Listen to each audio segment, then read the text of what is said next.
akan dari IPB sendiri juga akan memaparkan terkait hasil dari rapat kemarin, rapat laporan Recording in progress. di mana masukan dari pihak BPS ada pergantian nama menjadi survei potensi komoditas unggulan untuk pengembangan ekonomi dan pemberdayaan masyarakat transmigrasi di 45 KTPN. Dan kemarin sudah kami perbaiki, dari IPB sudah membantu memperbaiki terkait evaluasi dari BPS, dan alhamdulillah kemarin hari Selasa sudah keluar validasi dari BPS terkait kegiatan survei ini. Izin dari Ibu Dir Nana, adakah yang ingin disampaikan? Dipersilakan. Ya, baik Mbak Yuli, terima kasih. Bismillahirrahmanirrahim. Yang kami hormati Bapak TA Menteri, Pak Tommy, Pak Endah, kemudian Bu Direktur, Bu Bondan. Mungkin ada wakil dari PMT juga karena Bu Bondan juga sepertinya sedang mengurus TEP yang sakit di lapangan. Jadi kami berharap dari PMT dan dari TEP ini dapat memberikan kita sepakati nanti seperti apa untuk input data maupun pemanfaatan data untuk nanti dari hasil survei komoditas unggulan yang dilakukan oleh Rentek maupun nanti hasil survei atau riset yang dilakukan oleh tim dari Patriot. Nah, nanti mungkin akan kita sepakati kalau bagaimana sebaiknya sehingga tidak ada tumpang tindih input maupun output dari masing-masing kegiatan, sehingga satu dengan yang lainnya akan saling inline, akan saling mendukung, akan saling menguatkan. Itu kemudian kami juga berharap masukan dari para yang hadir, terutama dari TA-TA Monef juga ada Pak Komar dan Pak Sultan, bagaimana nanti kegiatan ini dapat berlangsung, apakah ke depan juga akan berlanjut untuk kegiatan ini, karena ini kan baru 45 survei di 45 kawasan transmigrasi. Kemudian untuk kawasan transmigrasi yang lain apakah nanti akan dilanjutkan tahun depan atau bagaimana, ini juga mungkin salah satu hal yang mungkin perlu diputuskan untuk rapat koordinasi kita pagi hari ini. Itu mungkin Mbak Yuli, terima kasih sekali Mbak Yuli sudah mengawal ini sampai bisa clearance dari BPS ya, dan ada masukan yang sangat sangat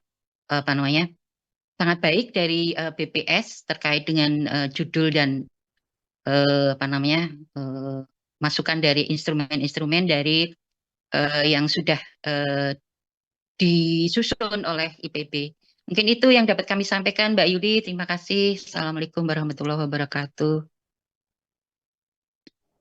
Waalaikumsalam warahmatullahi wabarakatuh. Di sini juga telah hadir dari pihak IPB akan memaparkan terkait hasil laporan pendahuluan hasil rapat yang telah dilaksanakan hari Jumat kemarin di Hotel Horizon. Dipersilakan dari pihak IPB, dari dari Dekanat FEMA, dipersilakan untuk menyampaikan masukan. Terima kasih.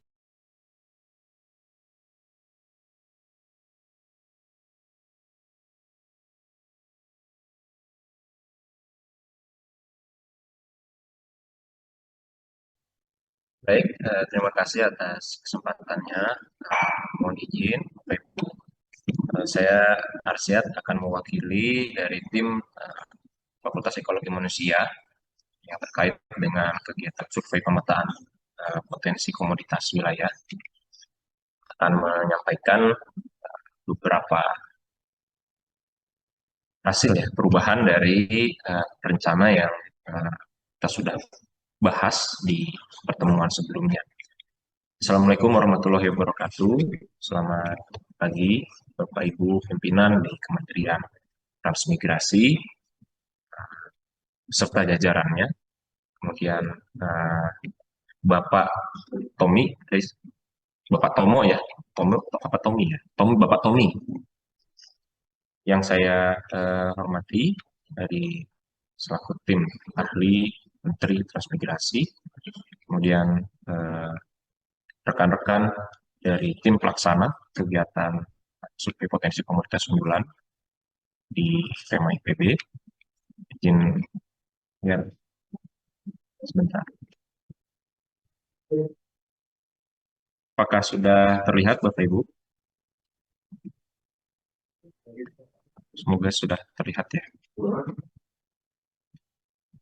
Baik, yang pertama yang ingin kami sampaikan adalah terima kasih atas kepercayaan Bapak Ibu, terutama Bu Direktur, Bu Luna, serta jajarannya atas kepercayaannya kepada kami untuk bersama-sama kita melakukan sebuah kegiatan yang dalam rangka untuk nantinya menjadi landasan penentuan kebijakan untuk pengembangan ekonomi dan pemberdayaan masyarakat di 45 kawasan transmigrasi prioritas nasional. Sebelumnya memang kita sudah bersama-sama merencanakan terkait dengan agenda ini yang sebenarnya nanti akan mencakup pada dua hal utama, yaitu yang pertama terkait dengan pemetaan untuk potensi komoditas ataupun produk unggulan yang berbasis kawasan, dan juga yang kedua adalah terkait dengan identifikasi pendapatan per kapita untuk masyarakat di kawasan transmigrasi. Nah, perubahan yang dilakukan setelah mendapat masukan dari BPS serta stakeholder yang terkait di pertemuan sebelumnya itu yang pertama dan yang paling utama adalah terkait dengan judul. Sebelumnya memang karena terkait dengan judulnya itu disampaikan kepada kami adalah terkait dengan kegiatan uh, identifikasi potensi desa. Yang ini sebenarnya juga sudah secara diksi itu dilakukan oleh BPS, maka BPS menyarankan setelah melihat instrumen dan metode yang akan kita lakukan ini, maka disarankan, direkomendasikan untuk dirubah menjadi survei potensi komoditas unggulan dan ataupun produk unggulan ya untuk pengembangan ekonomi dan pemberdayaan masyarakat di 45 kawasan transmigrasi prioritas nasional. Nah, ini yang akan selalu kita gunakan secara diksi dan terminologinya agar nanti kegiatan ini tetap terarah pada fokus kajian yang akan dilakukan. Yang kedua, tentunya kita perlu memahami bagaimana sebenarnya kerangka kegiatan ini mulai dari latar belakang, kemudian tujuan, luaran yang diharapkan, serta metodologinya. Pertama, mengapa kita perlu untuk melakukan pemetaan potensi komoditas unggulan. Nah, yang pertama, potensi di kawasan, pembangunan di kawasan transmigrasi yang sejatinya itu terdiri dari masyarakat yang berada secara lokasi di kabupaten dan kecamatan, dan yang paling terkecil unit pemerintahannya adalah desa-desa yang termasuk di dalam kawasan transmigrasi ini, tentunya diharapkan dapat mendukung pembangunan sosial ekonomi berkelanjutan yang dilakukan dengan mengoptimalkan sumber daya alam tentunya kalau di desa, serta sumber daya manusianya. Nah, peningkatan kesejahteraan masyarakat di kawasan transmigrasi ini kita upayakan atau kita dorong untuk dapat mengoptimalisasi komoditas unggulan ataupun nanti jika ditemukan ada produk unggulan sudah berbentuk produk di desa-desa di dalam kawasan tersebut. Mengapa kita masih memasukkan unsur desa di sini? Karena sejatinya ketika kita ingin mendata sebuah kawasan, maka yang didata adalah desa-desanya. Sama seperti kita ingin mendapatkan data mengenai potensi kabupaten, tentunya kecamatan yang diagregatkan dari desa-desa itu diambil dari satuan rumah tangga yang ada di desa. Jadi sebagai unit pengambilan datanya adalah basisnya desa, tapi analisisnya sebenarnya adalah kawasan. Nah, dalam konteks kawasan transmigrasi ini, maka diharapkan desa-desa secara kolektif dapat mengembangkan komoditas unggulan untuk mewujudkan pemerataan pembangunan di wilayah tersebut. Kemudian, pemetaan potensi komoditas unggulan di 45 kawasan transmigrasi prioritas nasional dari seluruhnya yang saya dapat informasi itu sebenarnya ada 153 kawasan, tapi kita akan prioritaskan sesuai dengan penunjukan di 45 kawasan transmigrasi prioritas nasional ini, Ini menjadi kunci untuk perencanaan pembangunan kawasan transmigrasi yang tepat sasaran. Nah, pemetaan potensi komunitas ini memungkinkan untuk dilakukan pengembangan ekonomi nantinya eh, yang berbasis kawasan dan juga menjadi dasar untuk perencanaan lintas sektor yang terintegrasi. Nah, data-datanya yang akan didapatkan nanti ini akan menjadi landasan atau fondasi penting untuk pembangunan transmigrasi ke depan. Nah, untuk itu, maka tujuan kegiatan yang kita rancang itu ada tiga. Yang pertama, tentunya yang harus diidentifikasi adalah sarana prasarana serta tutupan lahan atau penggunaan lahan di 45 kawasan transmigrasi prioritas nasional ini. Dan yang kedua, mengidentifikasi kondisi sosial dan kelembagaan ekonomi di kawasan transmigrasi ini.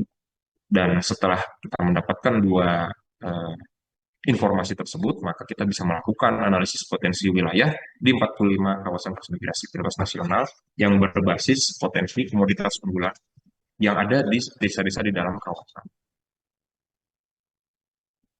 Nah, untuk metodologinya, lokasinya karena sudah ditentukan di 45 kawasan transmigrasi prioritas nasional tersebar di 6 pulau, ya, di Pulau Sumatera, Kalimantan, Sulawesi, Nusa Tenggara, Maluku, dan Papua. Tentunya ini akan menggunakan alat-alat dan bahan yang nanti akan disediakan. Dan kemudian teknik-teknik untuk pengumpulan datanya yang akan dilakukan, yang pertama wawancara, ada 2 kuesioner yang nanti mungkin akan disampaikan secara lanjut oleh Pak Agri ya, terkait dengan kuesionernya, dan juga panduan pertanyaan. Yang pertama adalah kuesioner pertama adalah terkait dengan untuk memetakan potensi komoditas unggulan ataupun produk unggulan yang ada di desa, dan yang kedua adalah terkait dengan sampling ya, yang akan digunakan untuk sampling identifikasi pendataan pendapatan per kapita. Nah, kemudian yang berikutnya adalah penelusuran dokumen untuk data sekunder berupa profil desa dan juga data-data yang terkait untuk data kependudukan, kemudian pencaharian, pendidikan, dan lain-lain yang nanti bisa dikasihkan. Nah, yang ketiga adalah data identifikasi atau ground check yang ini akan dilakukan oleh surveyor yang ditempatkan di masing-masing kawasan yang mereka akan mendatangi setiap desa itu melakukan identifikasi fasilitas, komoditas, sarana prasarana yang terkait dengan pengembangan komoditas tersebut, serta nantinya akan digunakan untuk menganalisis potensi. Nah, yang terakhir adalah setiap surveyor ini akan melakukan refleksi yang dicatat dalam catatan harian. Nah, untuk teknik sampling yang dilakukan untuk pendataan untuk terkait dengan pendapatan per kapita, maka akan dilakukan dengan kerangka two-stage certified sampling yang dilakukan untuk pertama adalah mendistribusi sampel secara proporsional di tiap desa. Karena prinsipnya ketika kita mendata kawasan, masyarakat itu ada di desa-desa, maka keterwakilan dari setiap desa untuk merepresentasikan pendapatan per kapita masyarakat yang ada di dalam kawasan itu perlu dilakukan sampling secara proporsional. Yang sampling secara proporsional ini ditentukan atau menggunakan pertimbangan jumlah dari populasi di desa dan maupun jumlah desa di dalam kawasan itu. Nah, kemudian sampel tersebut didistribusi ke dalam satuan di setiap kawasan dan juga di setiap desanya ada berapa. Nah, berikutnya setelah hasil dari penentuan teknik sampling itu, maka didapatkan untuk survei pendapatan per kapita di kawasan setiap kawasan itu sejumlah responden yang dapat dilihat di dalam tabel berikut ini. Sehingga secara total kita memerlukan 4.006 responden untuk 45 kawasan yang sebenarnya dapat dilihat secara proporsional tergantung pada estimasi jumlah KK maupun jumlah desa di masing-masing kawasan. Nah, terkait dengan pengolahan dan analisis data, untuk pengolahannya terkait dengan identifikasi sarana prasarana, struktur, lahan, maka akan menggunakan digitasi citra satelit di wilayah desa yang nanti mungkin dapat dijelaskan oleh teman-teman dari tenaga alat spasial di tim psikologi manusia untuk menentukan jenis dan klasifikasi penggunaan lahan sebagai dasar penentuan komoditas unggulan di masing-masing wilayah atau kawasan. Nah, berikutnya akan dilakukan input dan plotting data fasilitas umum dan sarana-prasarana pendukung untuk komoditas unggulan di desa. Kemudian menghasilkan nanti peta desa yang berisi informasi geospasial terkait dengan komoditas unggulan serta fasilitas pendukungnya. Nanti akan dibuat matriks kesesuaian. Kemudian untuk analisisnya, analisis akan menggunakan analisis penggunaan lahan atau tutupan lahan di kawasan transmigrasi, kemudian analisis sebaran sarana dan prasarana untuk pendukung ya komoditas unggulan di kawasan tersebut. Kemudian akan dilakukan analisis deskriptif untuk komoditas unggulan ataupun produk unggulan di kawasan transmigrasi tersebut dan kaitannya dengan daya dukung kelembagaan ekonomi desa atau kondisi sosial ekonomi yang ada di masing-masing kawasan itu yang terdiri dari desa-desa.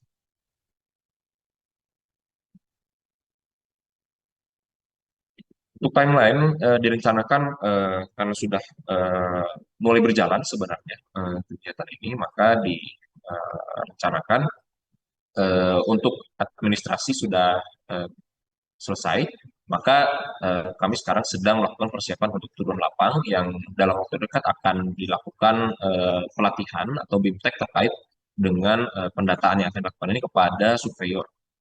Nah, untuk pengambilan data di lapang direncanakan di minggu ketiga September, yang akan berakhir di minggu kedua Oktober, kemudian akan dilakukan analisis data hingga ke minggu kedua November, dan menghasilkan output atau luaran di minggu kedua Desember. Untuk komposisi tim sendiri, kami memiliki ketua tim, kemudian ada tenaga ahli spasial yang akan menyusun dan memfinalisasi output dari terkait dengan data-data spasial maupun analisisnya. Kemudian ada tenaga ahli sosial terkait dengan sosial ekonomi, karena kemudian juga ada tenaga ahli IT dan data science karena ini menggunakan aplikasi berbasis mobile. Dan kemudian tentunya ada surveyor yang akan turun di masing-masing kawasan dan mendatangi setiap desa untuk melakukan ground checking. Dan tentunya tenaga administrasi dan keuangan sebagai project officer, kami juga melibatkan 9 orang. Nah, untuk mitigasi kendala dan masalah dalam pendataan yang kami coba untuk identifikasi, yang pertama adalah parameternya itu tidak valid, tetapi ini sudah diatasi dengan melakukan simulasi.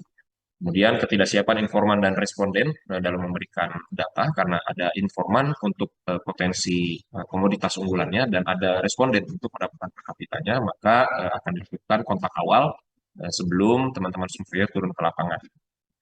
Kemudian risiko keamanan dan kerahasiaan untuk ancaman kebocoran data ini akan di-backup berkala dan diatur dengan sistem penyimpanan yang aman. Kemudian sinyal internet yang tidak stabil saat mengakses kuesioner digital ini dirancang dalam mode online maupun offline yang nanti dapat dikirimkan setelah mendapatkan jaringan. Untuk kendala geografis, cuaca ekstrim dan keterbatasan akses ke lokasi, kita sudah upayakan untuk mencari informasi tentang kondisi awal kawasan yang menjadi lokus. Kemudian menggunakan juga rekrutmen tenaga lokal untuk efektivitas dan efisiensi pendataan, dan juga mempertimbangkan kendala-kendala lain yang dapat diatasi nanti ketika mereka sudah turun ke lapang. Kemudian setiap tim lapang maupun surveyor ini dilakukan pelatihan teknis supaya mendapatkan kesamaan perspektif dan juga keseragaman kapasitas untuk dapat melakukan teknis operasional di lapangan, dan akan di-monitoring secara berkala dan supervisi oleh para tenaga ahli. Kemudian terkait dengan penyusunan laporan akhir, maka ini harus nanti kita akan buat supaya dia tertib pada waktu dan administrasi sehingga dapat dilakukan sesuai pada waktu yang ditetapkan. Sebagai contoh instrumen pendataannya mungkin nanti akan disampaikan, tapi kurang lebih gambarannya seperti ini untuk data tampilan data input datanya yang nantinya akan masuk ke dalam database sistem, dan ini dapat dimonitoring dalam bentuk dashboard di web yang sudah aplikasi berbasis web yang sudah disiapkan. Dan saya pikir sementara untuk sebagai awalan cukup sekian. Terima kasih atas kesempatannya. Dan mungkin Bapak lagi bisa.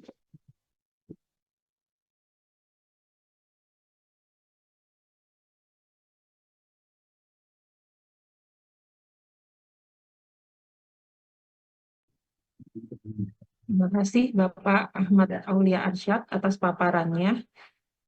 Izin di sini dari kolom chat ada masukan, ada pertanyaan dari Mbak Ria. sebagai tenaga ahli Direktorat Jenderal Pengembangan Ekonomi dan Pemberdayaan Masyarakat Transmigrasi. Ya. Di sini terkait batas desa, bukan batas desa ini apakah bisa menggunakan tahun terbaru? Sebelumnya sudah pernah kami jelaskan kalau kami sudah menggunakan 1.743 jumlah desa di 45 kawasan transmigrasi tersebut berdasarkan Kepmendagri terbaru 2025. Dan kami sudah koordinasi dengan Kemendagri dan ada dari hasil koordinasi kami diberikan sebanyak sekitar 1.750 desa. Namun pas kami periksa kembali bersama tim IPB ada jumlah yang sama sehingga menghasilkan 1.743 desa. Seperti itu. Izin dari Bapak Ahmad Aulia Arsyad, ada masukan? Ya, mohon maaf. Bagaimana, Bu Yuli? Terkait apa? Izin terkait batas desa, Pak, mungkin bisa dijelaskan kembali. Batas desa, oh yang pertanyaannya menggunakan BG. Nah, mungkin ini sebenarnya lebih tepat dari teman-teman tim spasial ya. Di sini ada nggak ya?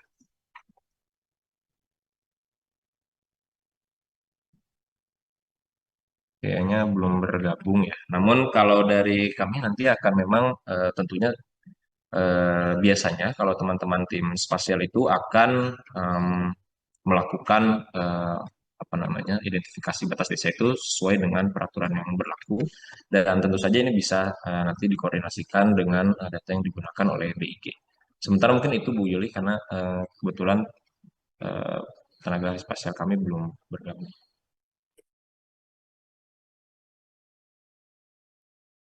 Baik, di sini izin telah bergabung di ruangan kami ada Bapak Tommy, tenaga ahli Menteri. Apakah ada masukan Bapak Tommy? Silakan Bapak.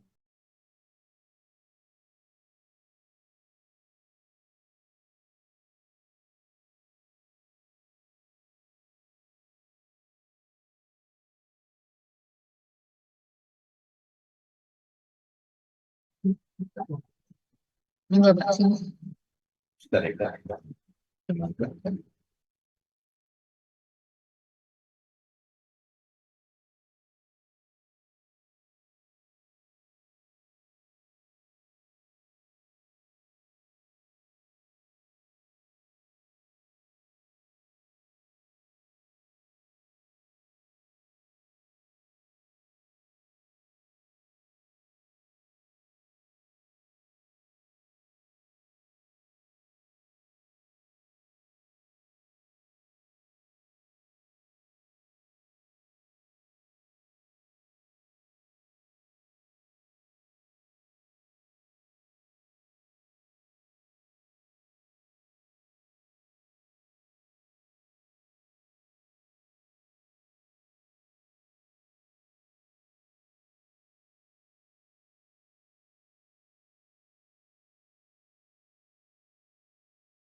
Yang mesti saya siapa aja, Bu?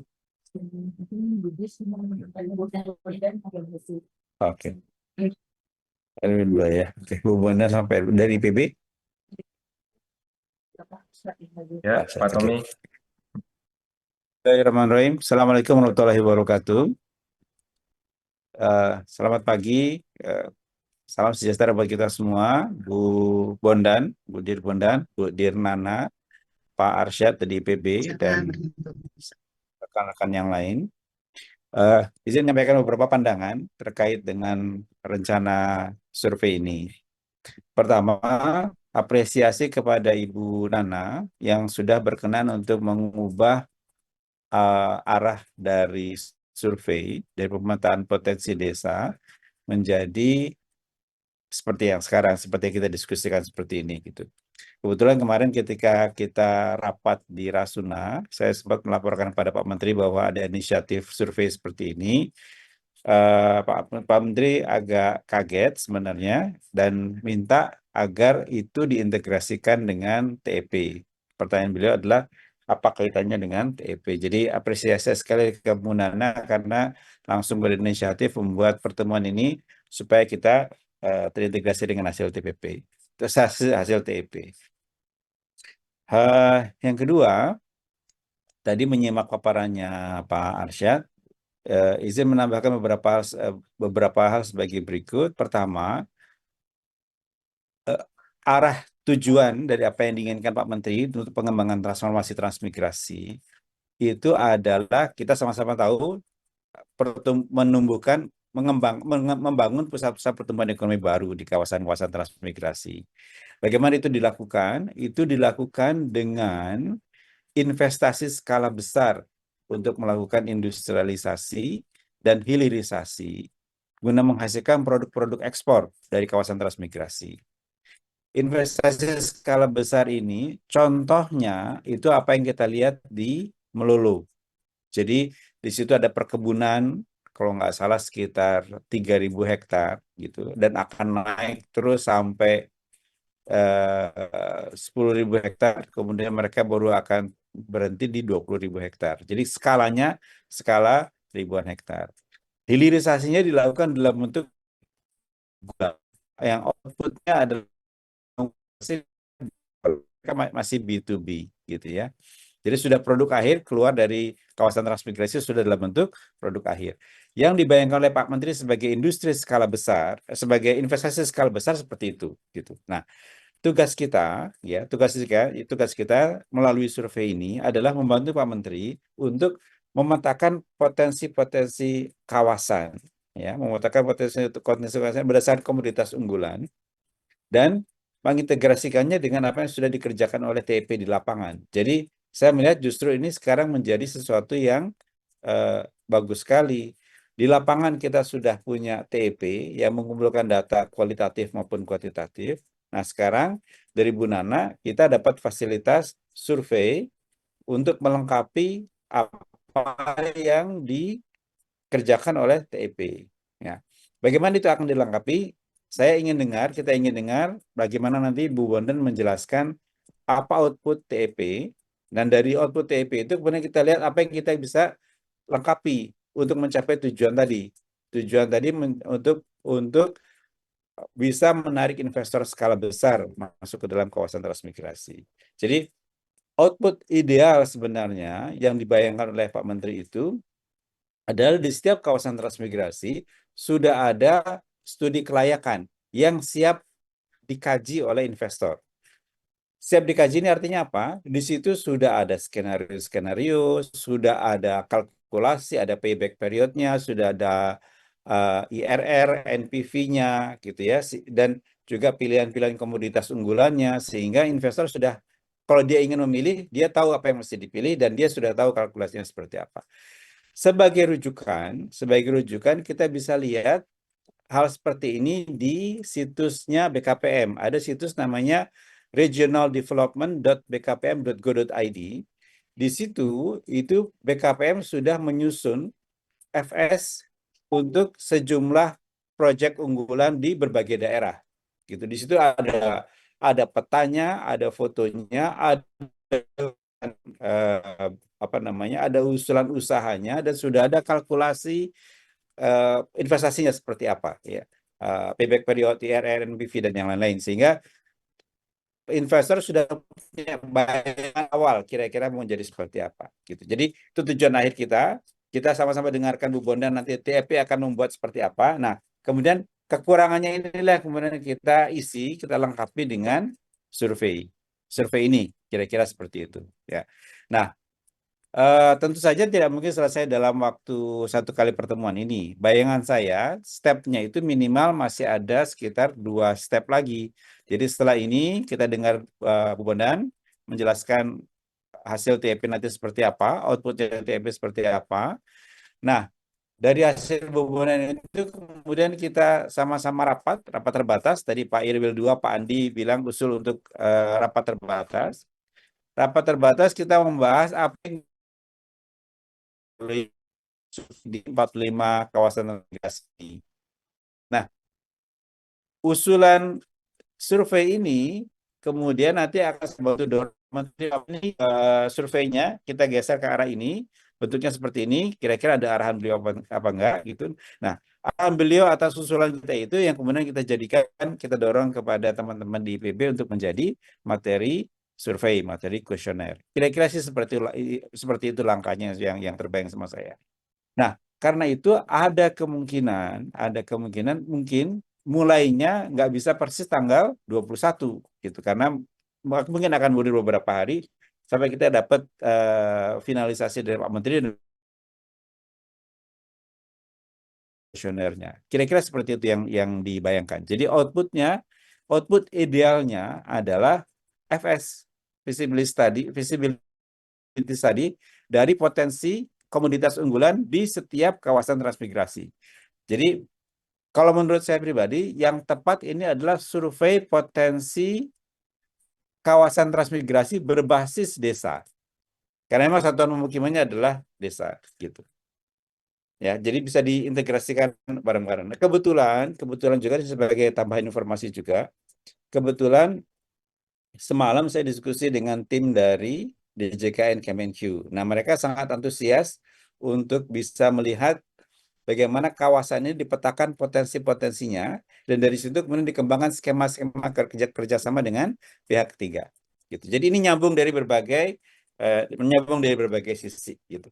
Kebetulan juga saya sedang diminta Pak Menteri untuk mengerjakan video promosi investasi skala besar untuk dibawa ke Osaka Expo nanti. Jadi kira-kira pendekatannya akan seperti itu. Gitu dari saya. Mungkin Pak Andi, Pak Irwil bisa menambahkan.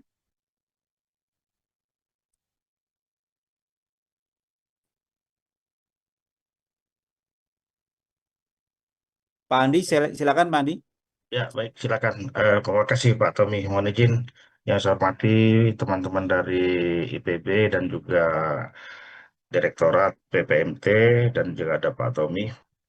Eh, Selamat pagi Pak, sehat Pak. Menyapa dulu semuanya. Mudah-mudahan kita selalu sehat. Jadi apakah suara saya sudah terdengar dengan baik Pak ya? Jelas, Baik, Pak. jelas Jelas ya. Pak, jelas. Ya, jadi saya sependapat, sepemikiran di awal dengan Pak Tommy, bahwasannya memperkuat apa yang disampaikan Pak Tommy ya. Artinya kita harus pertama melakukan mapping dulu terhadap pekerjaan yang dilakukan teman-teman TEP, kemudian apa yang dikerjakan oleh Direktorat Rentek. Nah, saya memahaminya begini. eh, ini bisa saling komplementer sifatnya. Apa yang dikerjakan oleh teman-teman TEP itu seperti long list apa-apa potensi yang kajiannya tidak dalam, tidak dalam. Sementara nanti di teman-teman yang lain di Rentek untuk mengarah kepada pencapaian FS itu saya pikir di sinilah yang mungkin dari long list yang dihasilkan teman-teman TEP itu kita lihat potensi yang mana Pak, yang bisa memberikan kontribusi terhadap industrialisasi dan hilirisasi itu ada di mana. Dan ini yang nanti akan diperdalam oleh teman-teman di Rentek sehingga nanti ada output yang ke depan itu yang disampaikan Pak Tommy. Sudah ada gambaran tentang kawasan itu, potensinya ini, kemudian analisis kontribusi terhadap regional maupun nasional bahkan internasional seperti ini, pasarnya ini dengan sumber daya yang ada. Nah, ini artinya produk ini tidak akan tumpang tindih dengan apa yang disampaikan oleh PMT. Hanya persoalannya Pak Tommy perlu kita diskusikan. Ketika kita ini melihat dari satu sisi orientasi skalanya itu industrialisasi dan hilirisasi skala ekspor, mungkin juga perlu kita pertimbangkan apakah itu sudah akan cukup hanya di situ saja atau mungkin di skala nasional bisa kita lihat Pak. Karena jangan lupa kita selain di PPUT itu yang sekarang dikerjakan itu ada yang memang untuk pengembangan regional nasional tapi juga ada yang untuk potensi ekspor. Nah, ini yang mungkin perlu kita klaster juga Pak Tommy. Artinya eh, fokus kita mau Pak, izin kemana boleh atau agak kalau bisa diulang nggak kita Pak? Tadi capture sempat putus dua-duanya, Pak. Pak. Kita bisa capture dua-duanya atau memang Izin diulang bagian akhirnya Pak tadi karena ah. Hmm. Jadi gini Pak, kalau kita bicara skala, ini juga kan standarnya Pak Menteri kan skala ekspor Pak. Industrialisasi dan hilirisasi yang kualitas dan standar ekspor. Hanya persoalan kita sekarang, apakah memang sudah potensi kawasan itu sudah bisa kita dapatkan itu? Kalaupun kita dapatkan paling hanya satu dua fokus lokus saja Pak. Nah, saya pikir kalau memang itu kita perdalam oke, tapi kita juga punya satu Pak, pengembangan potensi kawasan yang mungkin di luar ekspor Pak, mungkin skalanya nasional atau regional Pak. Ini juga bisa kita lihat Pak. Artinya kita dalam konteks bukan hanya apa namanya yang skala ekspor, tapi juga yang mungkin regional pasar lokal pun besar untuk menunjang pertumbuhan masyarakat dan pendapatan masyarakat saya pikir Pak. Yang penting kita lihat potensi dan kontribusi pasarnya Pak. Nah, itu yang mungkin perlu kita lihat. Jadi artinya saya yakin Bu Nana nanti kita tidak akan tumpang tindih kalau kita melakukan pemetaan. Oke, sekarang kita di awal ini adalah baru pemaparan pendahuluan, Pak. Kita bicara rencana kerja, metodologi, tahapan. Tapi fokus ke depannya perlu kita sinkronkan bersama. Dan saya pengen kita duduk bareng antara staf khusus menteri, kemudian dari Rentek, kemudian dari PPMT. Dan kesiapannya seperti apa, Pak? Sehingga nanti ini bisa kita mapping bersama, Pak. Bu, karena pengalaman yang ke depan ini kita butuhkan, Pak Tommy, untuk penganggaran adalah kajian dari hasil riset yang di tahun ini. Tanpa ada hasil riset tahun ini, kita terlalu berspekulasi untuk melaksanakan kegiatan, penganggaran kegiatan yang untuk ke depan. Mungkin itu Pak Tommy ya, saya sangat apresiasi teman-teman IPB dan jangan terjebak kita pada satu persoalan yang biasa kita lakukan tapi nanti lebih kepada pemenuhan output yang tidak bermakna, tapi kita dengan koordinasi pengawalan insya Allah ini bisa kita lakukan sehingga hasilnya bisa kita manfaatkan bersama. Mungkin itu Pak Tommy. Terima kasih. Saya tambahkan sedikit ya untuk mengomentari Pak Andi. Pak, kalau untuk skala investasi bisa aja Pak nasional atau internasional. Walaupun Pak Menteri sebenarnya pengennya internasional Pak ekspor. Karena kalau Pak Irwil ingat apa namanya persamaan Keynes yang selain digambar oleh Pak Menteri itu C plus G plus I plus X minus Ya, impor ya ekspor impor itu ya. tekanannya Pak Menteri itu lebih pada investasi dan ekspor gitu Pak. Ya, Jadi lebih baik kita ke situ aja dulu Pak. Nanti perkara kemudian nanti ada yang bisa di-adjust untuk nasional itu lebih gampang. Tapi yang penting di level ekspornya internasional kita sudah kerjakan gitu. Kita yang kerjakan yang susah sehingga kalau yang mau ditarik skalanya mundur sedikit juga nggak apa-apa. Jadi nggak ada masalah Pak. Itu persoalan yang nanti kita bisa bicarakan kemudian. Yang penting sekarang adalah menurut saya mendengarkan penjelasan Ibu Direktur Bondan tentang output yang diharapkan dari TP sehingga kemudian teman-teman bisa melakukan adjustment terhadap isi survei dari potensi ini. Terima kasih Pak. ya, terima kasih Pak Tommy. Baik, izin Ibu Dir Bondan, apakah masih bergabung? Silakan Siap, Ibu Dir. ini lagi di jalan. Iya, ini menginfokan kalau untuk output dari Transmigrasi Ekspedisi Patriot ini sendiri itu sudah jelas. Kita ada sekitar 11 output yang akan dihasilkan oleh teman-teman tim Ekspedisi Patriot. Kalau dari yang Bunan ini adalah potensi pengembangan ekonomi dan pemberdayaan masyarakat di 45 kawasan transmigrasi. Mungkin ini juga bisa saling berkoordinasi dengan teman-teman tim Ekspedisi Patriot. Kalau tim Ekspedisi Patriot ini kan untuk outputnya ada evaluasi pengembangan kawasan transmigrasi, Kalau mau dihubungkan dengan kita ada juga pengembangan komoditas unggulan, nanti modelnya seperti apa. Terus ada juga desain kelembagaan kawasan transmigrasi nanti juga seperti apa. Terus ada juga terkait dengan infrastruktur, juga ada juga tentang pemetaan terkait dengan masalah konflik, dan juga ada juga yang di Sembulang itu masing-masing per item sesuai dengan arahan Pak Menteri. Jadi mungkin kalau misalnya teman-teman TEP itu kan lebih apa ya, komoditas unggulan aja apa yang nanti yang harus dipersiapkan untuk menjadi skala industri dan hilirisasinya seperti apa. Kalau Bu Nana ini kan lebih cenderung ke pengembangan ekonomi dan pemberdayaan masyarakat. Jadi total keseluruhannya ini yang di 45 kawasan transmigrasi. Dari komoditasnya apa, nanti dari komoditas ini kan juga hasil dari mungkin dari diskusi dengan masyarakat, pemberdayaannya seperti apa, dari hasil nanti diskusi dengan masyarakat, nanti kan juga ini didapat komoditas yang cocok ini apa kira-kira. Nanti dari komoditas yang cocok ini nanti pemasarannya sama promosinya seperti apa, kelembagaannya juga nanti seperti apa. Jadi ini jelas gitu loh, kalau Bu Nana itu general semuanya gitu loh, sedangkan TEP hanya apa outputnya hanya kalau komoditas, walaupun nanti mereka juga akan mungkin disangkutkan juga dengan kelembagaannya, pemasarannya, tapi yang intinya kalau udah komoditas unggulan itu outputnya mereka. Terus kelembagaannya seperti apa. Jadi kalau menurut saya nanti datanya Bu Nana ini bisa dijadikan juga apa ya, semacam acuan bagi teman-teman tim ekspedisi Patriot dalam pengembangan kawasan transmigrasi yang di 45 prioritas nasional ini. Mungkin itu sedikit dari saya, Pak.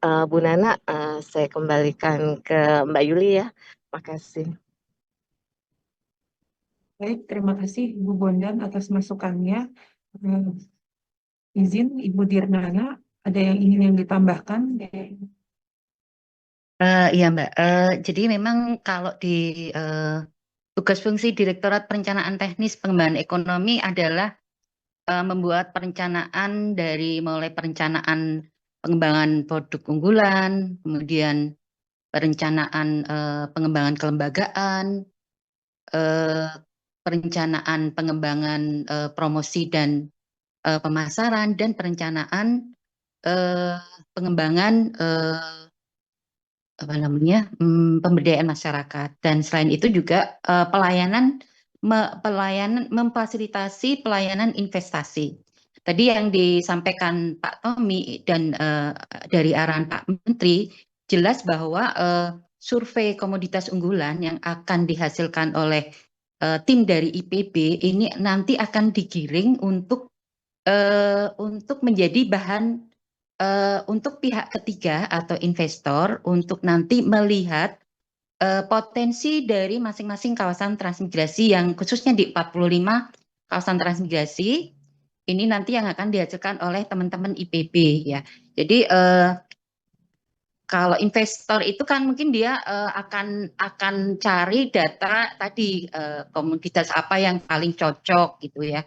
Kemudian potensinya, luasan lahannya berapa, luasannya berapa hektar, di mana saja. Nah, ini tim IPB diharapkan bisa nanti memberikan data-data dari data desa yang akan diagregasi menjadi data kawasan itu nanti seperti itu. Jadi ada poin-poin yang memang itu hal-hal yang diperlukan oleh apa namanya, data-data untuk investasi. Nah, tadi dicontohkan kalau ada di webnya Badan Penanaman Modal Hilirisasi itu nanti kita mungkin teman-teman tim dari IPB bisa mensinkronkan data tersebut dengan data seperti contoh ya. Jadi kita juga bisa benar-benar memberikan data yang memang bermanfaat, bermakna ya. Untuk kawasan-kawasan transmigrasi ini memang benar-benar bisa digali, apa namanya, diungkapkan apa sih sebetulnya potensinya, kemudian juga Kalau nanti di Rentek itu ada kegiatan penyusunan Rentek, pengembangan ekonomi. Nah, ini akan saling apa namanya, saling berkaitan. Tapi tadi Pak Tommy, kalau untuk yang data yang survei ini sampai ke apa namanya, FS feasibility study itu sepertinya belum sampai situ Pak Tommy, karena ini yang akan dilibatkan kan teman-teman ini adalah para pencacah lapangan ya, yang mereka itu pengetahuannya itu hanya untuk mengambil data, mensurvei gitu. Jadi memang data ini adalah raw data sosial ekonomi, kemudian data spasial berupa luasan lahan pada komoditas tertentu. Nah, ini yang belum kemudian kedepannya memang harus dikaji gitu. Jadi kalau mungkin tim IPB bisa saja membantu itu sampai tadi kalau pendapatan per kapita kan sampling ya, tapi dari apa namanya, dari masing-masing data yang dihasilkan di dalam satu kawasan itu kemudian akan dianalisis. Nah, ini kemudian menjadi satu kesatuan apa namanya, satu kesatuan data yang untuk investasi tadi menjadi satu dokumen itu yang runtut gitu ya, dari mulai kawasan itu di mana letaknya, kemudian potensi apa namanya, lahannya seperti apa, ada petanya juga tadi ya, ada petanya juga spasialnya. Jadi memang saya kemarin juga minta supaya di print out-kan buku ya, buku masing-masing kawasan tuh satu buku, sehingga ketika kita membawa apa namanya, menawarkan itu ke pihak ketiga, itu kita ada bukunya, ada soft file dan juga ada hard file-nya gitu. Jadi kita bisa saja memberikan itu ketika ada investment apa namanya, seminar atau apa, itu kita bisa berikan ke mereka gitu. Ini loh kawasan transmigrasi mana yang mau dipilih, komoditasnya apa, pilihannya di mana. Nah, kita sudah punya buku-buku itu gitu. Jadi kita bisa berikan ke mereka, kemudian kontak personnya kemana, kalau menghubungi kemana, ke website mana. Nah, ini nanti kalau jadi sih sebetulnya akan menjadi apa namanya, akan menjadi hal yang cukup untuk promosi ya, untuk promosi akan cukup apa namanya, memudahkan gitu. Termasuk tadi video ya, untuk video itu kalau itu kami minta di pekerjaan perencanaan teknis Pak Tommy, di perencanaan teknis yang akan dilakukan oleh perguruan tinggi 7 perguruan tinggi itu Pak Tommy. Jadi ada di 12 kawasan transmigrasi untuk tahun ini baru bisa dilakukan penyusunan perencanaan teknis sampai ke nanti video juga ada Pak. Tapi kalau untuk survei ini untuk 1.743 desa mungkin kalau video-video mungkin teman-teman IPB bisa nggak untuk menyediakan itu, mudah-mudahan bisa, dan itu juga mungkin saling video-video mana yang terbaik yang mungkin nanti bisa ditampilkan di acara-acara workshop investment gitu misalnya. Nah, itu juga mungkin juga bagus juga gitu. Ya, itu saja sementara kita memang harus, kalau untuk tadi Bu Bondan sampaikan bahwa untuk Rentek itu adalah perencanaan menyeluruh ya, mulai dari penetapan komoditas, kemudian di TEP itu adalah bagian-bagian dari Rentek, dari kegiatan Rentek. Nah, ini nanti jadi memang harus dipetakan, tadi harus dipetakan 153 kawasan ini kan, kalau di TEP 153, kemudian di Rentek mengerjakan 45. Nah, ini yang 45 yang tumpang tindih lokus dengan TEP ini, nanti dari TEP kira-kira judulnya apa gitu. Temanya sama, tadi Bu Bondan sampaikan ada pengembangan apa namanya, evaluasi kawasan, kemudian ada produk unggulan, ada kelembagaan juga, ada. Nah, itu mungkin nanti nanti apa namanya bagian-bagian dari perencanaan di Rentek itu adalah eh, eh, di TEP itu merupakan bagian-bagian parsial dari bagian perencanaan di Rentek. Jadi nanti kita petakan ada kalau menurut saya Rentek itu adalah eh,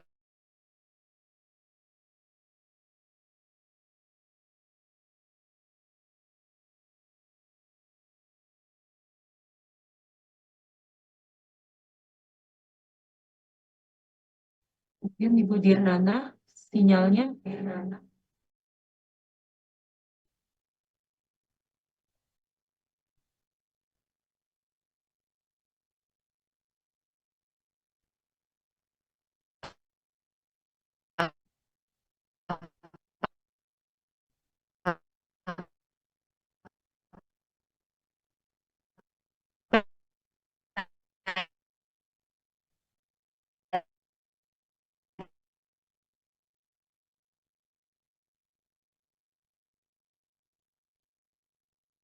Izin Ibu Dirnana, eh, putus-putus ya Bu.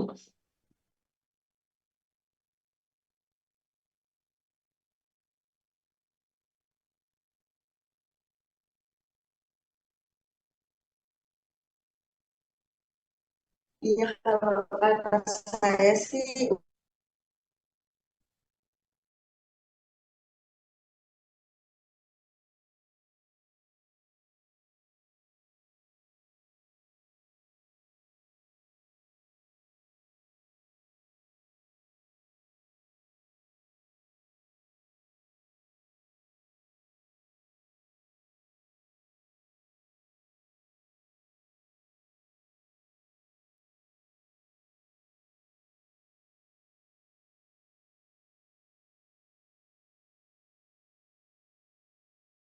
Lalu Izin nampaknya dari Pak Enda ada masukan.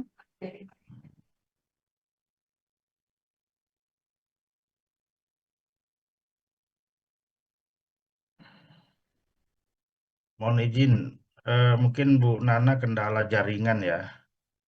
Halo, Bapak, izin dari Bapak Andi ada masukan kembali Pak. tidak ada masukan kembali, hanya mempertegas saja. Jadi apa yang disampaikan Pak Tommy ketika bicara TEP itu mengkaji potensi, maka dari teman-teman IPB itu udah lebih ke rencana teknisnya. Itu artinya ini kan kajian lanjutan. Menurut saya ini sebagai bentuk kajian lanjutan. Kemudian ketika di output TEP itu bicara potensi, baru bicara potensi, tapi kalau di lanjutan ini sudah bicara rencana teknis dan seterusnya. Ini Ibu Nana sudah hadir kembali. Artinya eh, skema melengkapi itu tertuang secara dan terpetakan gitu kan. Nah, ini yang harus kita duduk bareng. Mungkin tuh silakan Bu Nana udah aktif lagi kayaknya tuh. ya Pak Inspektur, ini di sini sinyalnya agak ini nih sinyalnya. Ya, jadi tadi meneruskan yang tadi bahwa tim TEP, tim Riset Patriot itu adalah merupakan bagian-bagian atau cabang-cabang dari perencanaan teknis gitu. Jadi nanti malah justru riset-riset yang dilakukan oleh ekspedisi Patriot ini akan sangat melengkapi, akan sangat apa namanya memberikan apa namanya pembobotan yang lebih ini, lebih lebih eh, apa namanya padat gitu ya, lebih bermakna ketika mereka melakukan kelembagaan. Nah, ini mereka akan melakukannya dengan sangat apa namanya di bagian yang kelembagaan itu sangat mendalam sehingga itu bisa diadopsi di ini gitu dengan ada apa namanya bisa menambahkan untuk di perencanaan teknis itu. Tapi mungkin waktu ya, kalau tim TEP kan sampai Desember akhir, artinya riset ini akan diselesaikan ketika itu sudah di minggu-minggu terakhir, sehingga apa namanya untuk visibility study itu kan 1 bulan untuk di 14 14 lokasi, kemudian di perencanaan teknis pengembangan ekonomi itu di 12 kawasan. Ini akan selesai apa namanya, mungkin setelah survei lapangan itu sebetulnya data-data itu sebenarnya sudah bisa kita ketahui, hanya untuk menyusunnya, menganalisisnya, menyusun laporannya itu yang mungkin memerlukan waktu. Nah, kalau untuk visibility study-nya sebetulnya tadi Pak Tommy ini agak berat kalau untuk survei ini harus juga melakukan visibility study Pak Tommy. Jadi mohon arahannya apakah memang IPB ini sampai ke detail, sampai ke studi kelayakan Pak Tommy, karena kita kan belum menentukan produk unggulannya Pak. Kita baru menggali potensi berapa luasan lahan yang ada, kemudian apa tuh sosial ekonomi masyarakat apa saja sih sebetulnya produk itu yang bisa masyarakat itu sejahtera. Itu misalnya ada padi, ada jamur, ada kelapa. Mana dari tiga, kalau di tim IPB kan melakukan survei berdasarkan kondisi existing yang benar-benar ada di lapangan. Nah, untuk mengetahui kalau salah satu produk yang tiga ini apakah itu berdampak yang paling mensejahterakan masyarakat dalam waktu cepat. Nah, ini kan memang perlu kajian yang lebih mendalam di kajian rentek nanti Pak Tommy. Jadi bagaimana masyarakat kemudian dia lebih nyaman, lebih ini dengan lebih apa namanya, memilih dari salah satu di telang misalnya tadi jamur, padi dan kelapa gitu, dia lebih memilih kelapa karena itu dari segi analisisnya lebih percepatan untuk kesejahteraan lebih cepat, kemudian akses untuk pemasaran itu tersedia dengan baik gitu misalnya, karena apa namanya, pesaing untuk kelapa itu mungkin jarang gitu. Kalau padi kan mungkin banyak ya. Nah, kemudian terkait dengan perda-perdanya itu juga ketika perencanaan teknis sudah memutuskan salah satu. Nah, ini kan artinya pemerintah daerah harus konsisten, harus concern karena di kawasan transmigrasi Telang misalnya ini akan memilih kelapa gitu misalnya. Artinya segala hal yang berkaitan dengan kebun kelapa ini tidak boleh dialihfungsikan gitu, karena ini akan mendukung Mohon maaf, tadi double zoom. Gimana Pak? Mohon maaf. tahanan gitu, ketahanan pangan atau mendukung apapun itu. Nah, artinya kalau pemerintah tanggal, daerah, yang ya untuk pemerintah sampai daerah selesai juga ya. Kalau kontrak kan harus sudah tidak masalah ya. seiring sejalan dengan Tanggal. pengembangan di kawasan transmigrasi ini. Jadi nanti ke depan mungkin setelah hasil rentek ada ini yang di 12 kawasan ini juga ini perlu disosialisasikan, didiseminasikan ke pemerintah daerah yang mereka yang akan menggunakannya. Nah, untuk Kementerian Transmigrasi akan memfasilitasi untuk pihak ketiga bisa untuk apa namanya, untuk bisa terjun ke kawasan transmigrasi untuk menginvestasikan dananya. Nah, kemudian setelah itu, setelah sudah ada pihak ketiga, kemudian nanti di perencanaan teknis akan memfasilitasi kira-kira dari data yang sudah dihasilkan oleh survei oleh IPB dan oleh Rentek. Ini lahan-lahannya adalah ini, kelapanya seperti ini. Kemudian ada nggak lahan yang kosong yang masih bisa dibudidayakan oleh pihak ketiga. Nah, ini kan perlu perencanaan kembali ketika ada pihak ketiga yang akan terjun.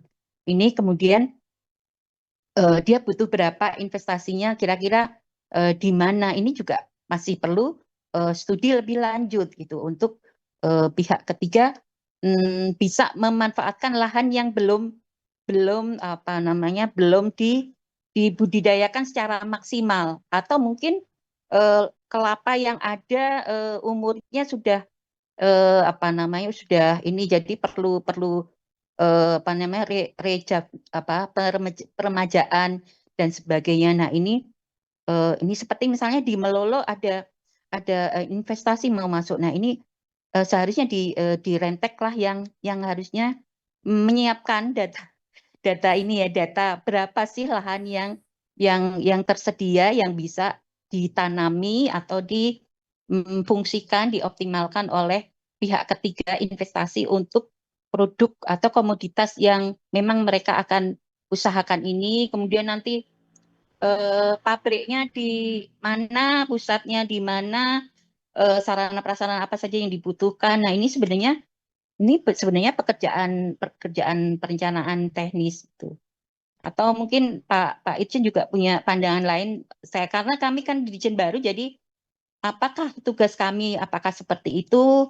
Karena memang potensi lah kawasan ini kan belum tergali, belum sama sekali belum dari sejak ditetapkannya di 2016 sampai 2018 data-data tentang berapa luasan potensi-potensi masing-masing kawasan ini kan memang belum ada. Tetapi kalau ada dinas yang rajin, dia bisa dia dia dia sampai malah memfasilitasi ke pihak ketiga, seperti yang misalnya di Sulbar gitu ya, di provinsi Sulbar itu Pak Bayu itu rajin gitu, jadi nyari investor gitu untuk kerjasama dengan transmigran gitu. Tapi yang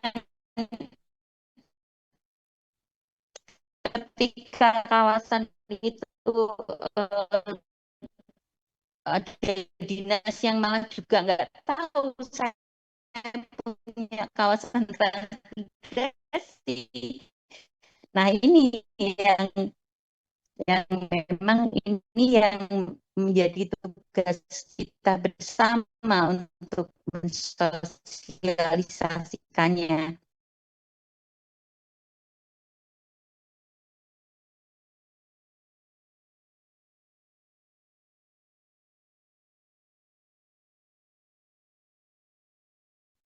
Baik, izin di sini ada pertanyaan dari Pak Endra melalui kolom chat terkait bagaimana metode mengagregasi data-data desa tersebut.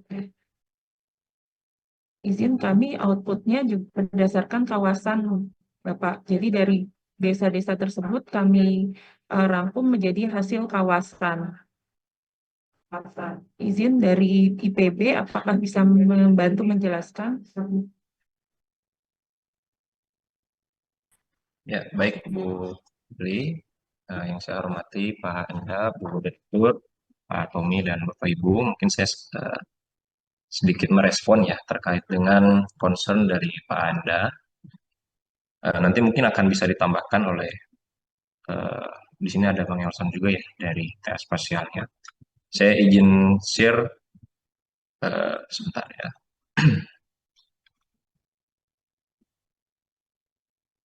Sebentar. Nah, ini. Baik, Panda. Terima kasih atas pertanyaannya. Yang pertama begini, ketika kita ingin menganalisis ya, unit analisisnya adalah kawasan, itu kalau misalkan kita perbandingkan, misalkan begini, kita ingin menganalisis potensi atau kondisi sosial ekonomi di desa gitu ya, misalkan. Maka yang akan kita data itu kan adalah rumah tangga ya. Basisnya data agregat rumah tangga lah, untuk jumlah penduduk kita ketahui ketika kita memang sudah mengetahui setiap penduduk yang ada di desa itu bagaimana. Nah, begitupun dengan kawasan. Ketika kita ingin menganalisis mengenai kawasan, maka keberadaan mengenai masyarakatnya, keberadaan mengenai apa namanya lahan-lahannya untuk pengembangan komoditas tersebut, kemudian kelembagaan yang bisa diberdayakan di desa itu akan diagregasi untuk nanti dapat dianalisis secara kawasan. Nah, misalkan kalau kalau apa namanya sebagai contoh misalkan seperti ini. Meskipun ini bukan output yang akan kami tawarkan ya, tetapi sebagai contoh seperti ini, misalkan kita tahu mengenai wilayah Penajam Pasir Utara, Kabupaten Penajam Pasir Utara. Kita ingin tahu misalkan potensi komoditas unggulan yang potensial di kawasan tersebut, katakanlah kebun kelapa sawit. Kita bisa tahu di sini ternyata ada 82.414 hektar. Nah, ini ada di mana sih sebenarnya lokasinya? Kita bisa mengetahui setelah kita mendata di setiap desa yang ada di dalam kabupaten tersebut. Oh, ternyata sebarannya di sini ada 1.300. Di sini ada 466 dan seterusnya. Dan ini yang akan diagregasi menjadi angka 82.414 ini. Nah, ini untuk misalkan tadi kita sudah melakukan potensi komoditasnya yang basisnya tentunya teman-teman itu surveinya kan ke desa-desa seperti itu. Meskipun nanti di dalam, karena kan seperti yang saya ingat Pak Anda juga sudah menyampaikan ketika di pertemuan sebelumnya itu,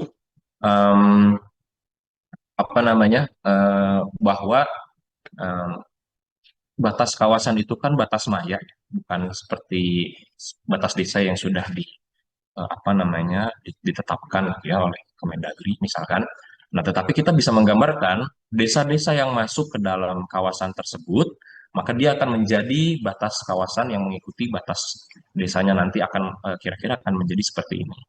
Nah, untuk itu, misalkan yang lain sawah, misalkan ternyata komoditas unggulannya di situ padi, misalkan. Di mana dia posisinya, maka kita bisa ketahui apakah ada di sini padi, misalkan ternyata. Atau misalkan yang lain, apakah ada karet, misalkan. Maka di mana dia ada karet, oh ternyata di sini, adanya di desa ini. Sehingga nanti di dalam analisisnya itu kita bukan hanya bisa menampilkan angka, namun juga bisa menampilkan secara visual sebarannya jika ingin di desa itu seperti apa. Nah, tadi terkait dengan investasi, sebenarnya menarik kalau menurut saya. Ketika kita hanya ingin mengetahui, misalkan, apa sih potensi di kawasan itu, ada nggak sih industri besar di situ, ya kita tinggal mendata industrinya saja. Sebenarnya itu menjadi lebih mudah sebenarnya ya, kalau menurut saya ya. Tetapi ketika kita misalkan hanya mendata industri, dia punya lahan berapa, kemudian produktivitasnya bagaimana, saya akan bertanya sebenarnya, ini yang ketika kita ingin mengajukan investasi kepada industri, maka yang diuntungkan itu industri atau masyarakatnya, karena tujuan pemberdayaan masyarakatnya jadi dipertanyakan sih kalau menurut saya ya. Tapi nanti silahkan apa namanya masukan dari Bapak Ibu semua. Nah, sebaliknya, jika kita bisa mengetahui di desa itu kondisinya seperti apa masyarakatnya, maka ketika kita menganalisis dalam bentuk kawasan, dalam bentuk analisisnya ada kawasan, maka kita bisa dengan lebih tepat potensi kawasan itu tersebar di desa-desa ini, maka bisa membentuk kelembagaan antar desa nantinya. Sehingga masyarakat-masyarakat yang memang sudah memberdayakan komunitas itu atau tertarik untuk ikut masuk ke dalam apa namanya pengembangan komunitas tersebut bisa diorganisasikan. Itu yang kalau yang apa kami bayangkan ya seperti itu. Sehingga tujuannya mengapa tetap turun basisnya ke desa, karena di desa-desa lah lokasi lahan tersebut berada untuk komoditas tertentu ya tadi ya. Sehingga kita akan berfokus pada pendataannya di desa, namun tetap analisisnya itu sebenarnya bukan di desa, analisisnya adalah analisis di kawasan. Begitu mungkin ya. Silahkan mungkin ada yang ingin menambahkan dari Bang Erson atau dari teman-teman yang lain, silahkan. Izin Pak Arsad diskusi Pak. Hmm. Izin Pak Arsad kita diskusi Pak. Silakan Bapak Emil, Rektor. Ya. Selesai. Unit analisis kita tetap unit analisisnya kawasan Pak. Walaupun kawasan itu dibangun dari beberapa integrasi potensi yang ada di desa, itu saya pikir sudah jelas Pak. Tapi hanya bicara unit analisisnya di mana sih? Kita bicara unit analisis pertama kita adalah kawasan. Walaupun itu dibangun dan kawasan nggak mungkin berdiri secara parsial kan, pasti dia juga terintegrasi dengan kecamatan, dengan desa dan seterusnya. Nah ini yang menjadi, saya pikir itu fix Pak. Hanya mungkin nanti di nomenklatur apa judul kita mungkin lebih kepada perspektifnya kawasan itu penting, karena itu yang menjadi domain kami di transmigrasi. Mohon izin Pak Arsad. Yang kedua, tadi disampaikan Pak Tommy, ketika kita bicara TEP itu kan melakukan identifikasi Kak, identifikasi potensi di seluruh kawasan, kemudian melakukan juga pemetaan, kemudian juga melakukan kajian logistiknya seperti apa dari potensi yang ada. Nah, ini yang mungkin perlu menjadi detailkan oleh teman-teman dari lanjutan yang di IPB, itu menjadi suatu dokumen teknis. dokumen teknis ini nanti yang bisa kita eksplor kepada nanti kita manfaatkan untuk menjadi suatu profil investasi yang sudah siap, tinggal dikaji ulang oleh investor bahwasannya ini memang visible gitu Pak untuk dikembangkan. Nah, terkait dengan pertanyaan diskusi terkait dengan ini untuk kawasan, apakah ini untuk masyarakat atau untuk industri, kita punya skema paradigma baru dalam konteks transmigrasi, Pak. Artinya bagaimana kita menggagas suatu bentuk kemitraan dengan industri di mana transmigrasi itu menyiapkan lahan dan tenaga kerja di situ dalam bentuk eh, lahan komunal. Dan ini juga nanti berujungnya akan larinya ke transmigran itu sendiri. Hanya mungkin prosesnya, teknologinya kita ngambil dari industri. Tapi kalau untuk kebermanfaatan, kemudian sharing untuk pemberdayaan masyarakatnya itu memang sedang digagas juga dalam bentuk badan usaha milik transmigrasi, Pak. Artinya kita bicara skema itu juga harus kita lihat. Jadi sekali lagi, apa yang dihasilkan teman-teman TEP itu harus mampu diterjemahkan dalam dokumen teknis oleh teman-teman dari Universitas IPB dalam hal ini mungkin dan yang lainnya dalam dokumen rencana teknis yang lebih lebih implikatif. Jadi kalau itu screeningnya ada di TEP, tapi menjadi prioritas dan detailnya dokumen teknisnya itu yang kita harapkan muncul dari teman-teman di universitas, termasuk kelembagaannya. Artinya kita bicara tetap bagaimana meningkatkan pertumbuhan investasi, kemudian menaikkan nilai ekspor dan meningkatkan pendapatan untuk masyarakat, Pak. Kalau pendapatan naik, konsumsi juga naik dan seterusnya. Jadi prinsip ekonominya tumbuh di situ, keberpihakan kepada masyarakat transmigrasi itu muncul. Hanya sekarang persoalannya kita mapping, Pak.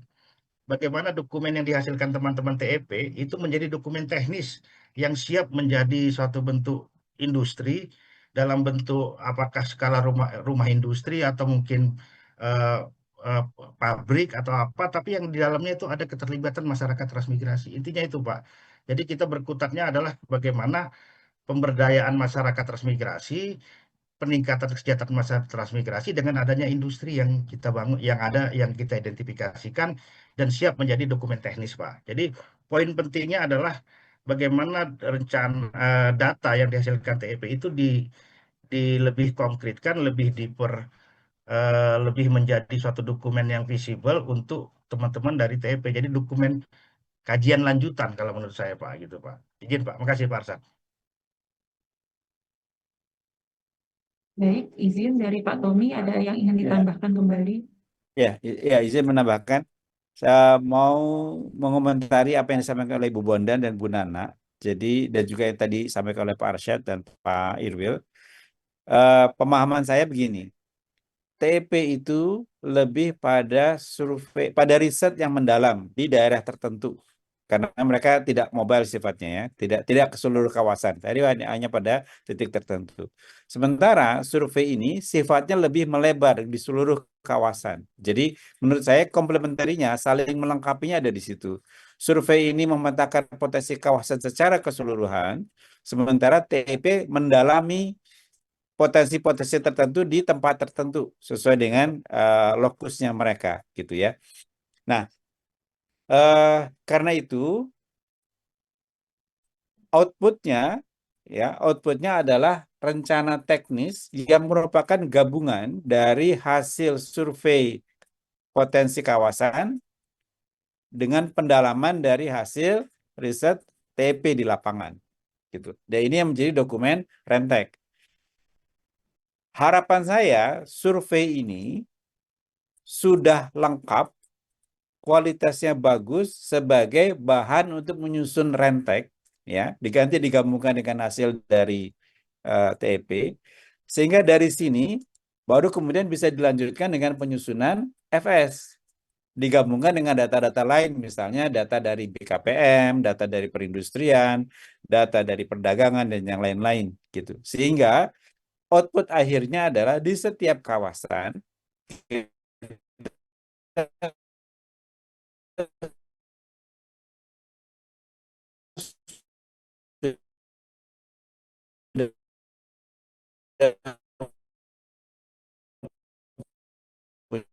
punya